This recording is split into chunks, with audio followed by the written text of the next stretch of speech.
Everyone, मैं हूँ अलवीना और आप सबको वेलकम करती हूँ फिल्मी दुनिया के सफर पर।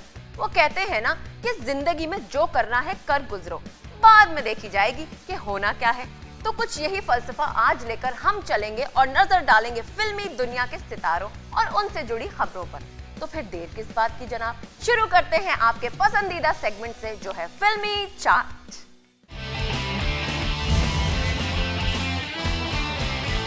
अब जहां एक्टर्स एक्टिंग छोड़ इधर उधर ज्यादा काम पर अपनी मेहनत जाया कर रहे हैं, उधर शायद जॉन अब्राहम भी अपनी एक्टिंग से नाउम्मीद हो जाने के बाद अब इस काम पर लग गए हैं। जॉन अब्राहम सेफ प्ले कर रहे हैं, और करें भी क्यों ना। एक्टिंग में अब तक वो अपना मकाम जो ना बना पाए हैं, अब उन्होंने अपना production house JA entertainment private limited के नाम से खोल लिया है। अब तक उनके प्रोडक्शन हाउस ने कई टीवी कमर्शियल्स प्रोड्यूस किए हैं, मगर जॉन कमर्शियल से निकलकर इंटरनेशनल मेयार की फिल्म प्रोड्यूस करना चाहते हैं। उनका प्रोडक्शन हाउस कुछ फिल्मों पर काम भी कर रहा है।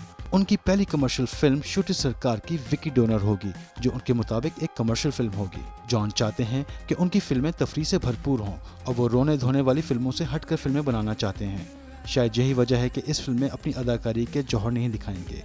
हमारे ख्याल से जॉन का ये एक अक्लमंदाना फैसला है। हमें उम्मीद है कि उनका अपने काम से ये नया दोस्ताना सबको पसंद आएगा। जॉन की खबर से निकलकर नजर डालते हैं एक और खबर पर। और बिल आखिर बिल्ली थैले से बाहर आ ही गई। 8 साल से बॉलीवुड में गर्दिश करता ये सवाल कि आया जेनेलिया डिसूजा और रितेश देशमुख के बीच कुछ है कि नहीं, अब अपना जवाब पा चुका है। 2003 में बनी फिल्म तुझे मेरी कसम से एक साथ अपना डेब्यू करने वाली ये जोड़ी पहले तो अच्छे दोस्त बने और फिर लवर्स। मीडिया तो इनके रिश्ते पर इन दोनों से सवाल कर करके थक गया, पर कभी भी किसी एक ने भी अपने इस स्पेशल रिश्ते की बात पब्लिकली एडमिट नहीं की। जेनेलिया ने तो ऐसे सवाल बाखूबी इग्नोर कर दिए और रितेश ने इन्हें हंसकर टाल दिया। पर बिल आखिर अब शर्मीले रितेश बोल ही पड़े और अपने एक एक्सक्लूसिव इंटरव्यू में उन्होंने अपनी इस स्पेशल बॉन्डिंग की हामी भर ली। इतना ही नहीं, शर्माते शर्माते उन्होंने ये भी बताया कि वो और जेनेलिया डिसूजा 2012 में शादी करने जा रहे हैं। अलबत्ता डेट्स अभी फाइनल नहीं हुई हैं। और जब रितेश से पूछा गया कि आया शादी के बाद जेनेलिया फिल्मों में काम करेंगी भी या नहीं, तो उनका कहना था कि ये फैसला खुद जेनेलिया करेंगी और वो जो भी डिसीजन लेंगी वो उसमें उनके साथ होंगे।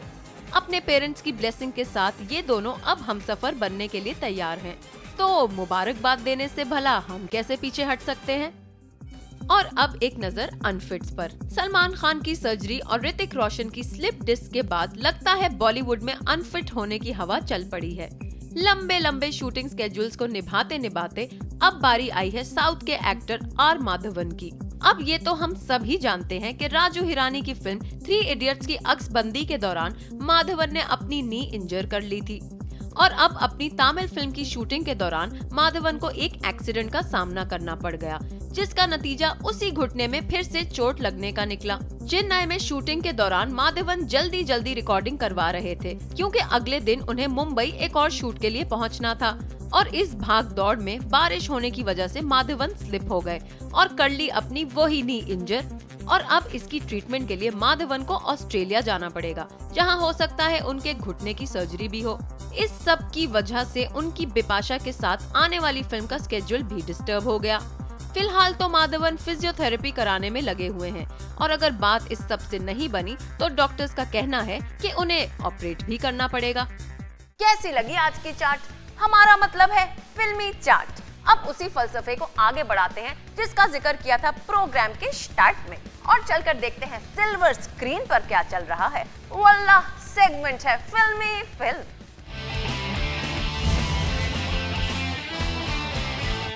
क्योंकि रॉकस्टार के बाद कोई बड़ी फिल्म इस वीक तो रिलीज हुई नहीं, तो हमने सोचा कि एक स्मॉल बजट फिल्म के बारे में ही आपको बताते चलें।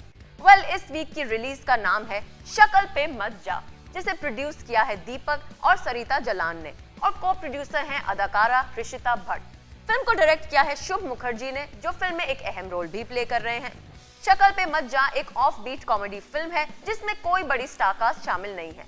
फिल्म की कास्ट में शामिल है शुभ, सौरभ शुक्ला, रघुवीर यादव और आमना शरीफ। फिल्म की कहानी है 4 यंग लड़कों के बारे में जो एक हाई अलर्ट के रोज दिल्ली इंटरनेशनल एयरपोर्ट पर शक की बिना पर पकड़े जाते हैं। 9/11 केस के सिलसिले में 4 लड़कों को एयरपोर्ट सिक्योरिटी ने रोक लिया है। और ऐसा होता है क्योंकि उनके कैमरे में किसी अमेरिकन प्लेन की लैंडिंग की फुटेज बरामद होती है। अब इन लड़कों का कहना होता है कि ये सब रिकॉर्डिंग उन्होंने अपनी डॉक्यूमेंट्री शूट करने के लिए की है, पर उनकी इस एक्सप्लेनेशन को ठोस नहीं माना जाता। तभी उन्हें मजीद इन्वेस्टिगेशन के लिए CSIF के पास इंटेरोगेशन के लिए पेश किया जाता है।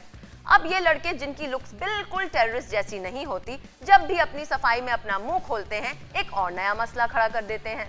कभी तो इनके बैग से राष्ट्रपति भवन की फुटेज निकलती है, तो कभी कोई टाइम बॉम्ब जैसी डिवाइस जिसे वो अपना फिजिक्स का प्रोजेक्ट बताते हैं। अब ये चारों सच में टेररिस्ट हैं और कोई बड़ा प्लान तैयार करने की तैयारी में होते हैं, या फिर ये हालात का शिकार हो जाते हैं और बिला वजह ही शक का निशाना बनते हैं। इसके लिए तो फिल्म देखनी पड़ेगी। फिल्म का म्यूजिक दिया है सलीम सुलेमान ने और फिल्म में उनके 2 गाने मेहरबान और मिल गया, जिसे गाया है सलीम मर्चेंट, मोहित चौहान और श्रद्धा पंडित ने हाल ही में रेडियो पर लॉन्च किए गए। फिल्म का टाइटल सॉन्ग एक पंजाबी रैप ट्रैक है जिसे गाया है हनी सिंह ने।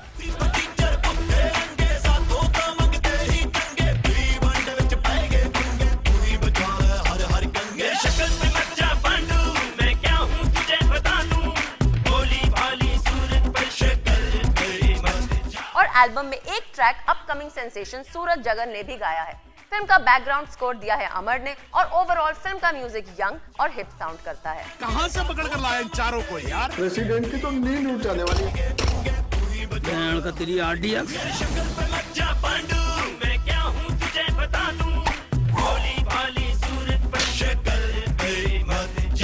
और इसे देखो, 1.5 फुट का है नहीं, छोटा शकील बनना चाहता है। मैं तो वकील बनना चाहता हूँ। भाई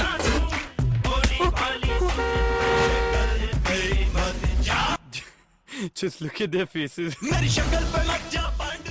फिल्मी बैंड बाजा में वक्त हो चला है एक ब्रेक का। इन द मीन टाइम आप जरा facebook.com/filmybandbaja पर जाएं और हमें बताएं कि अब तक का शो कैसा लगा। वैसे हम आपका शुक्रिया अदा करना चाहते हैं कि आप अपने कमेंट्स, लाइक्स, डिसलाइक्स और सजेशन सब हमारे साथ शेयर करते रहते हैं। मैं बस यूं गई और आऊंगी भी यूं ही ना।